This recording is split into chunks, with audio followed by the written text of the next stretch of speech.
Hi everyone and welcome. Future Workspaces. Well, I think it's fair to say it's been a roller coaster in terms of workspaces. Some of us are working in offices, some of us are working in frontline and haven't actually moved. The whole world's changed. And I think the most popular phrase of 2020 so far, yes, you all know it, you're on mute. I'm joined today by a fantastic panel who are going to talk to us about the evolution of workspaces, what's happening, what the latest top tips are, what the trends are, and how to really think about different workspaces to move forward and not back to the old world. So my name is Susan Fulton. I'm the Director of People at an organisation called Home Group, large national housing association with lots of colleagues who have lots to say about where they want to work and how they want to work. I'd just like to introduce the rest of our panellists. So if I move first to Clare. Clare, tell us a bit about you. Hi, I'm a director in the commercial research team at Savills, and I look predominantly at regional offices. So obviously, as you can imagine, it's been a really interesting time with what's going on at the moment. But I do write articles on themes such as flexibility, diversity, serendipitous spaces, all sorts of relevant things at the moment, which I hope to tell you more about as we go through the next half an hour. Brilliant, thanks Clare. Dicky. Hi, I'm Dicky Lewis from White Red Architects. We're a small young architects practice based in Shoreditch, and we had a variety of workplace projects, none of which have gone on hold, but all of which have changed and adapted throughout the course of coronavirus. And it's been an intense learning period for us, and hopefully we can impart some of that onto everyone else. Thank you. And hi to Ryan. Hi, I'm Ryan Church. I'm a product manager at Ideagen PLC. We're a software house involved in the quality, audit and risk world. But my responsibilities for our e-learning suite, specifically for this particular conversation, are sort of agile working courses and how that is pertinent before, during and after the COVID situation in this changing flexible world that we work in. Brilliant, thanks all. So I've got some great questions to put to you all. So to kick us off, I'm going to ask Ryan to come to this question first. What do you think employees want and need from a workspace? And how can this be reflected within offices, co-working and home working?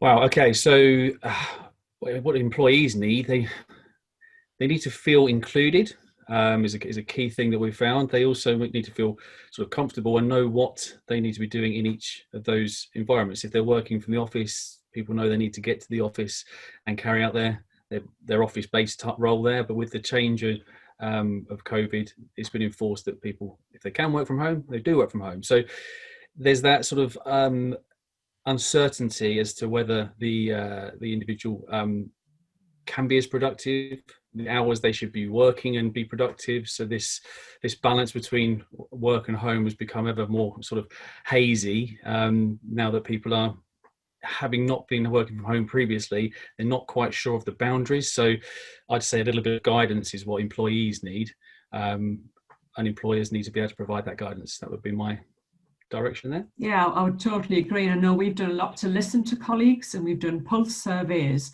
to really get to the nub of what's working well and what isn't, so that people feel involved and not done to. I'd like to put that same question to yourself, Dicky, in terms of those workspaces and what those employees want. Yeah, so I think mostly what our job has been during this period is to accommodate the design for what those needs will be for the employees as they come back or as they change their working habits. And what we've kind of learned all the way through is that flexibility is key. And that's becoming more and more apparent, that flexibility and collaboration is the key to people working. But it's actually about how you accommodate those characteristics in the actual design of the office floor plate. Hand in hand, open plan doesn't really cater for that flexibility and collaboration. So we've had to incorporate lots of different design strategies into our projects to try and make the most of the office floor plate and give employees that feeling that whilst they are working flexibly and sometimes dipping in and out of the office, they don't feel detached from the teams. They don't feel isolated when they come back from working from home. Yeah, yeah, and I think a lot of feedback that I've had from colleagues that I work with is I think the day of hot desking has probably had its day. So workplace is quite different. Claire, let's hear from you. Yeah, from my point of view, I've just written an article talking about control, collaboration and culture, and I think they're the three sort of key components. I was very much looking at our own sort of regional offices that we've in Birmingham, Manchester, and Birmingham, Edinburgh and Leeds, three offices that recently we've updated, we've moved, we've refurbished. And then these are sort of three things for sort of the control, giving your control over to the employees. So they've got a say in what happens in you know, whether you're going to have more breakout areas, how your kitchen's going to be designed. So they feel part of the whole process. I think it's really important. The whole collaboration as well, giving space over for collaborations, which obviously you can't do at home. And the other one is the culture. You know, we've done a recent survey looking at employees post and pre-COVID.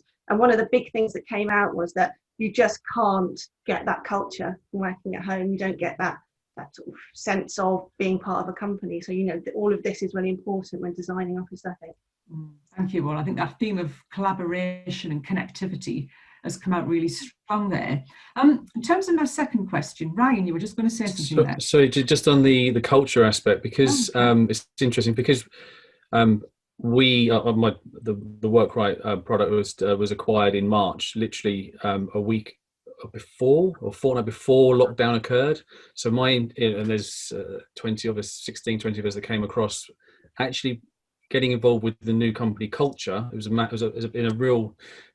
a tricky ride, if I'm honest. I mean, all of my colleagues that I work with on a daily basis is always like this on a screen, and these are people that I'm working with, I'm collaborating with, but I haven't got that sort of.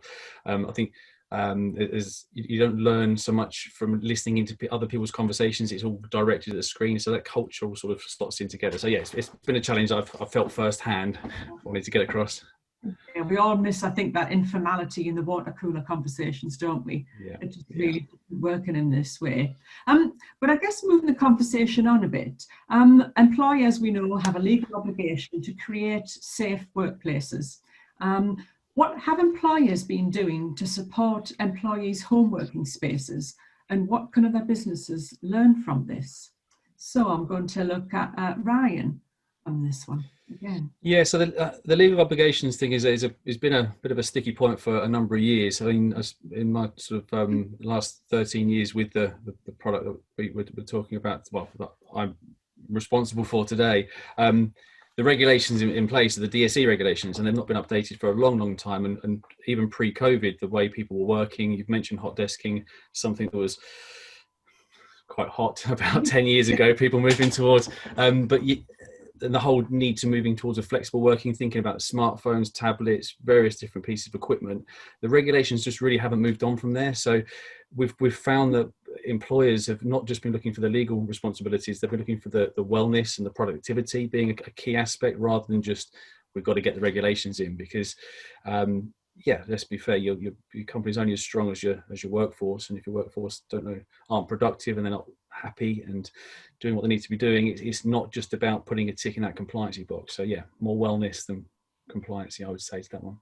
Yeah, I think it's been really interesting, hasn't it? It's moved almost to Maslow's hierarchy of needs to feel really safe at work. And I know we've had the balance of frontline workers and managing getting PPE, which was a challenge, not so much now, as well as colleagues working from home. So it has been that very much balance of meeting different workspace needs. It's not just all about home working. There are some people who've worked throughout. Claire, your perspective on this? Yeah, no, I was just going to make the point that I think it's very much an age thing as well, and often we're guilty of looking at it through our own lenses. And you know, for me, I've got 3 children at home, which is a problem in itself, but I've got, you know, big enough space to work in. But I know that a lot of my colleagues who are, you know, just coming to the company, they've got flat shares, they don't have the space to work at home under any circumstances. I've got a colleague who's moved back home with his parents, and he says when he comes back to London, he has to come into the office because there just isn't anywhere to work with, but, you know, 3 other mates in a small flat. So I think there's all of these, you know, different factors that we've got to think about, and it's very easy, I think, looking at it in your own sort of from your own lens, and I think that's something we've got to get better at. Yeah, absolutely. And I think we are in all this together, but I think it's affected us all in very different ways. One of the best things that we did in our organisation was something called a wellbeing brilliant conversation, where each manager had a guided conversation with every colleague to understand what their environment was needed for them, whether they're home working, whether they're at work still. And that's really helped understand and not, I guess, dictate the solutions that people really needed. So again, it comes back to that listening. And thinking about office spaces, if we move on to the next piece, if you want to overhaul the design of your office space, where do you start? What do you need to factor in, and what would you prioritise? Dicky, can you lead us on this one? Yeah, so it was quite interesting that our most recently completed project prior to lockdown was, we can't name the client, but it's a famous search engine, and you can probably guess. But we finished the project just before lockdown for them, and typically, as they're known for, they seem to be psychic or ahead of the curve. But our job was to completely overhaul a whole newly completed office floor plate for them, but that actually it wasn't working for their staff. And what was happening is they were losing that atmosphere that they were known for, and that buzz, and that reason why they could retain so many employees. And they were losing it to a kind of simple, basically designed open plan office. And they didn't have any personality, and they were just encouraging more and more people to actually go and work from home and to stay at home and not engage with the office. So our role was to come in and incorporate features and designs and segment and zone the actual office floor plate up to encourage collaboration, communication, and to encourage people to want to work from the office more than actually interested in them in going home. And some of the techniques that they were open to, we used ideas based on meditation and background noises, and created interstitial spaces and experiences where people could make their spaces themselves. And I think the advice would be to try and zone and think about the day in, day out use of the spaces. There's no need to keep expanding square foot. You can actually make better use of what you've already got. Really interesting. I like that zone and meditation theme. Yeah. But again, it ties into that wellbeing thoughts. Claire, your views on that one about office spaces? I've been doing quite a lot of research on this recently, due to our own sort of office moves regionally. Birmingham's a good example. We came from a very sort of big open plan office, which always felt quite soulless, and people didn't really interact. And there was two wings, so lots of people didn't even know each other. And we've moved into what we thought was smaller than we needed, and we've done that on purpose because we knew people would be they wouldn't all be in office at the same time. We wanted to create an atmosphere, so it felt like it was busy even if only 40% were in. And also the use of biophilia, so we're splitting different zones of the building with the green space, and different colour walls, some blue walls to give some atmosphere, yellow walls, just to make it and it feels, just make it more enticing, and it really has. And I, just from personal experiences, I go up to the regional offices couple of times a month, and I love going to the Birmingham office now because it just feels almost like a hotel, and it's amazing. And just from my own personal experiences, the fact that I want to go there kind of makes me feel that clients and employees want to be in that space. So they've done a really good job, and just the very fact that they've got less people in, it always feels really buzzy, but it hasn't got that open plan feel of nobody wants to talk to each other because they don't want to be able to be heard. And Yeah, that's interesting. It's interesting the idea of zones has come through from both of you there. Clearly ahead of your time, so that's really good. Our next question: how should organisations work with their teams to identify which tasks are most appropriate for the environment? I'm going to ask Ryan to respond to that first. Yeah, this is a really sort of key one for us because, again, prior to lockdown, there were more and more types of environments. There were soft seating areas in offices, there were hot desks, there were allocated workstations, people working from home, people contracted to work from home. But it's never well, it's not abundantly clear which environment is most appropriate for which task. And the key thing is to make sure you're providing enough information to inform people as to what is the most appropriate task to do in each environment. Like, so you wouldn't spend 8 hours at a soft seating area typing up reports, but then equally, if you didn't have the appropriate workstation at home, you probably want to be raising some raising some sort of action to line management or something to make sure you have the appropriate equipment to do what you need at home as well. So it's the lockdown obviously restricted the number of environments we could work in, just by the nature of lockdown. But now that we are sort of filtering back into the office, at what point should I be doing, what task should I be doing at home, what task should I be doing in the office, and how should I be getting to and from the office? It's that training piece that is so, I think, in a lot of environments it can sometimes be lost, and the best equipment in the world can be in place, the worst equipment in the world can be in place, but if you're not directed as to which is most appropriate, you're going to be missing out somewhere. So yeah, environments, there's sometimes too many options, but let's just guide people as to which are the right ones. Yeah, absolutely. Claire, what's your thought on that question? Yeah, no, I agree. I just think I know that HMRC is a good example. They're doing lots of hubs recently, and they're very much doing agile working, and you move around the building. And I haven't quite got my head around how they're doing it, because you can't. So you've got a report to write one day. Do you get then moved on after 2 hours after you've been on a desk, and you have to go to a soft seating? I'm not quite sure how it works. I mean, I love the idea in theory. Obviously, it isn't working at the moment because of COVID, but the idea of having the option of all these the soft seating and the desk space and the quiet rooms. I think, as Ryan was saying, you've got to be, the employee needs to know about these things. They can't just be putting, because I think that's often the case in offices. There's, we had some space on the 5th floor that I didn't know existed for about 2 years, and it would have been great for some quiet space. And it's just having, I think maybe that's when the sort of an intranet needs to, come into its own, or the apps that people are using now and companies are using to say there's a yoga class on, or there's a social event, but maybe use it to talk about what's available in the building, or what places are free, or there's got to be a way to utilize this space in the right way to get it used. Yeah, absolutely. And I think the role of the manager is really key in this as well, and that's something that we've certainly been grappling with. So the next question area was, what tools do managers need to be able to help their people utilize each of the workspaces? I mentioned earlier we did a wellbeing brilliant conversation, but we did have to give managers guidance so that they could then guide people to using workspaces for the best.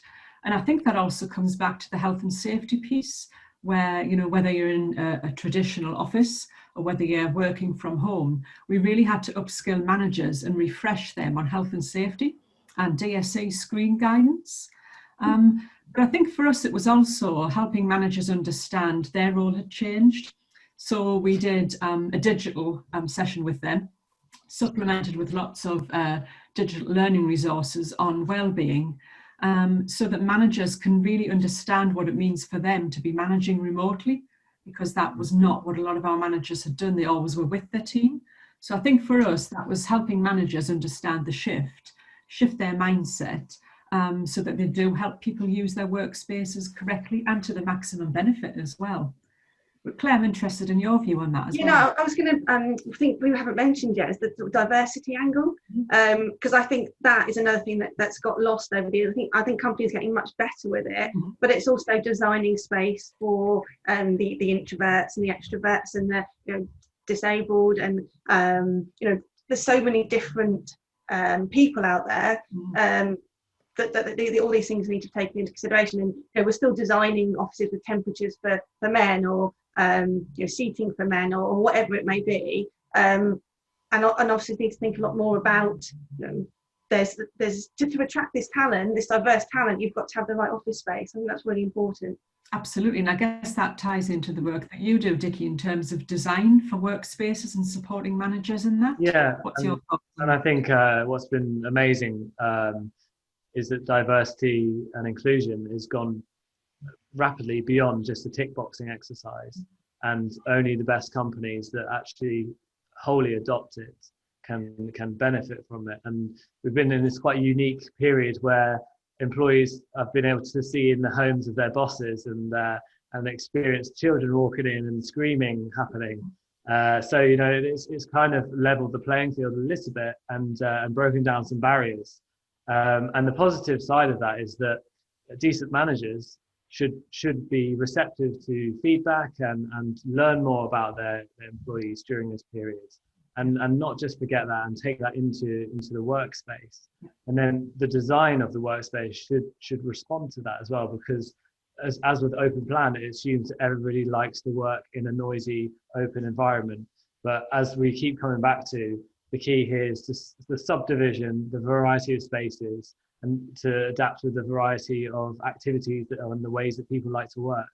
So many of our projects now are including quiet rooms, phone booths, collaboration zones. We can't stop, and even reception desks and reception areas, they're becoming outdated as just a pure gatekeeper's entrance, and it's a bit of prime real estate that needs to be maximized, the efficiency of it. Can it be a space for informal meetings, for quick catch-ups? Do people need to come all the way up to a formal meeting room? Can they not have a host an informal meeting in the reception to minimize those interactions? So all of these questions, we feel, has been in the right trajectory. It was going to be happening anyway. Coronavirus has actually just put the fast forward button on. Yeah, it's accelerated that thinking. Ryan, your thought on that? Yeah, definitely. I mean, it's definitely accelerated the thinking. I think what employers have been sort of maybe struggling with the reasonable adjustment side of things prior to COVID is managers like to see their staff working physically, but that doesn't always mean they're productive. And I think what I've always found, I've been a home worker for the last 13, 14 years anyway, so I've always felt more visible because you're judged on what you're producing rather than actually looking busy. I mean, we can all look busy in the office. So my kids can come in and I can be doing something on the screen. They don't know if I'm working or if I'm watching YouTube. You know, but when you're at home, you're just judged on output. So there's that ties in again to making sure managers are informed as well. Yeah, absolutely. And I guess thinking about that different workspace, it's also thinking about local hubs. So we've heard lots of noise about hubs and spoke models and how may they be. So how important do you think local hubs and co-working spaces outside of city locations are going to be moving forward? Claire, what's your thoughts on that? I've been talking about this for a while actually, and this came up in the survey I mentioned earlier.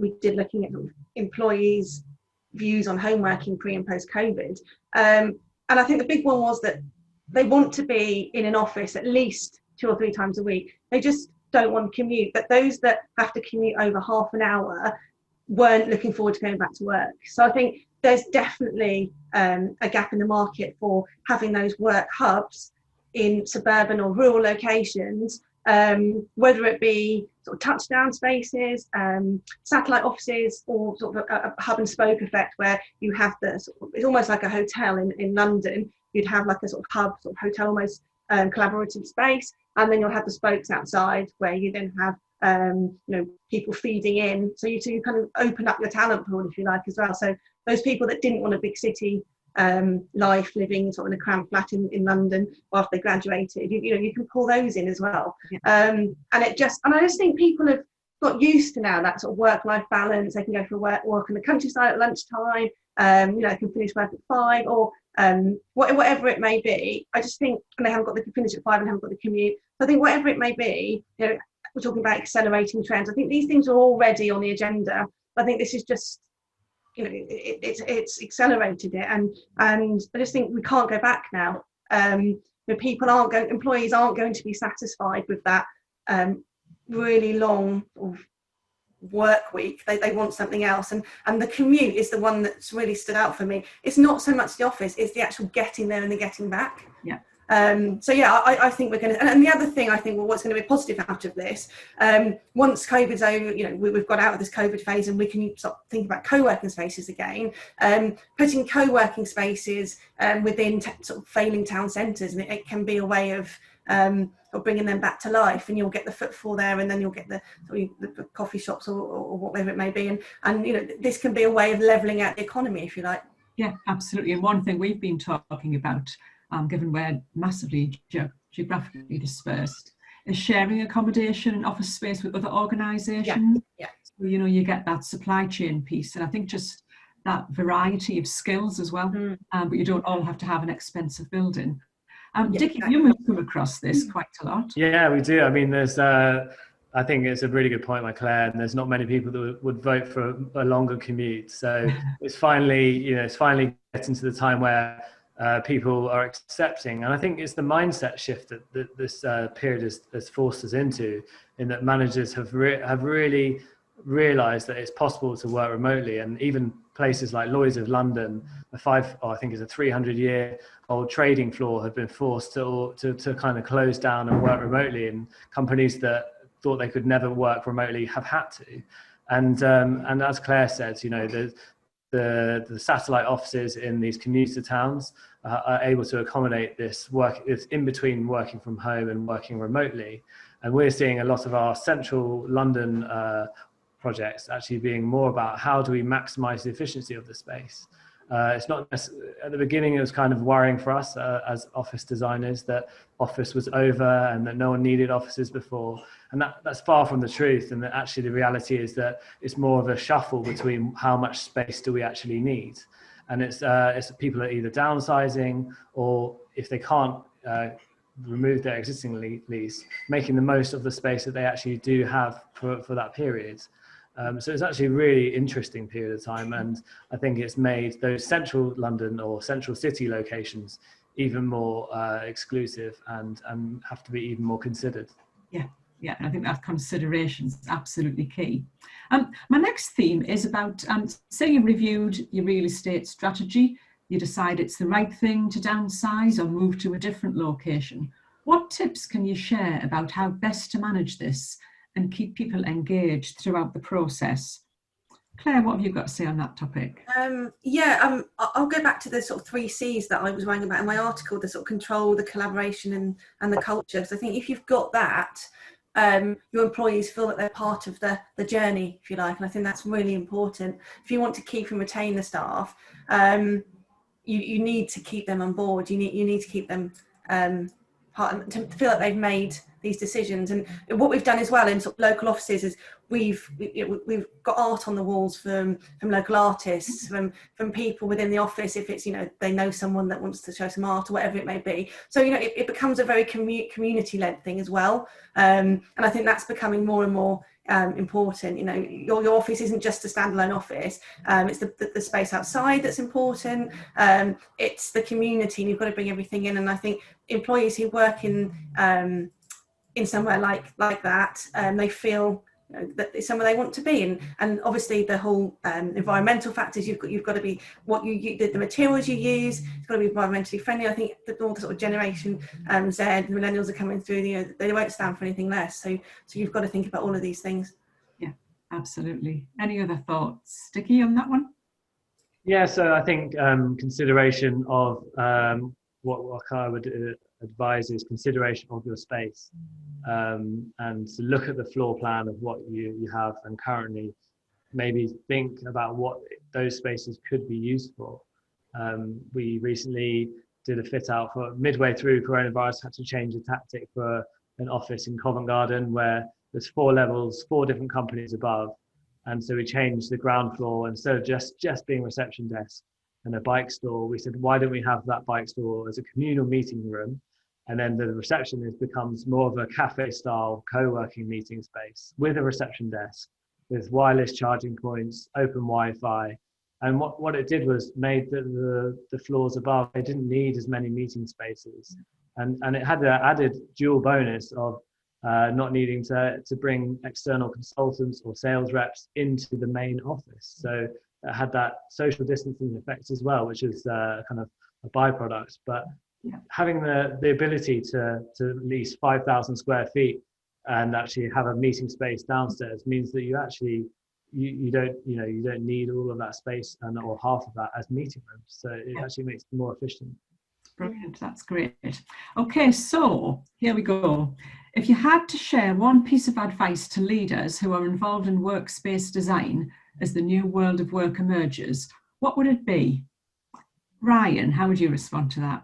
Okay, we've talked about Claire, particularly the three C's in the article that you've written: the control, collaboration, and culture. But sort of, I'd like to add a fourth C is communication, because Yeah.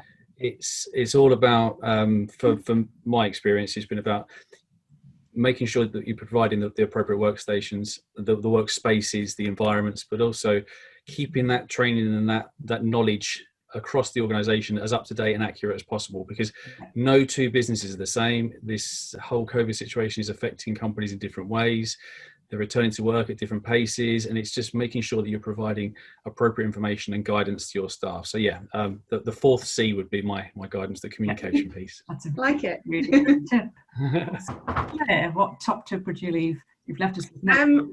I think I'm going to go along a similar vein. Actually, I was going to say, make sure you listen to your employees. What do they want? What's working for them? And if something's working, think why it's working, and how you can use it. We've got lots of regional offices as well as our sort of London HQ. How can you learn? We've learned things from the different office designs that we've done, and we've used it, in other refurbishments. Because if you've got to take something that's working, you've got to run with it. Yeah, absolutely. Thank you, Dicky. What would your top tip be?